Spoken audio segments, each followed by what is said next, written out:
Bakit po 5 lamang na probinsya ang napagtuunan doon sa flood-prone provinces na yon? At ang napagtuunan po ninyo, wala po doon sa listahan na yon, is Cebu Province, 414 projects. Isabela, wala din po doon, 341 flood control projects. Albay, 273 flood control projects. Wala din po sa listahan yun. Leyte. Ba't ka na patingin sa akin, Senator Mix? Leyte. Wala din po sa listahan. 262 projects. Senator ba, Tarlac, kasama kaya okay lang naman?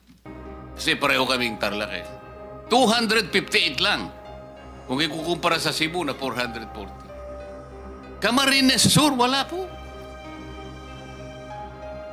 Camarines Sur, wala. 252. What is the logic, Mr. Secretary? Ang tinatanong po niya kanina, kung nandito lang, wala tayong po problemahin. Whatever equity you have been trying to project, well, equity. Logic. What is the logic? Wala sa flood. Ba't ka maglalagay doon? Hindi nga sa kasali. Para ba nga nangyari, Mr. Secretary? Hindi naman siya nagugutom. Doon ka nagbigay ng pagkain.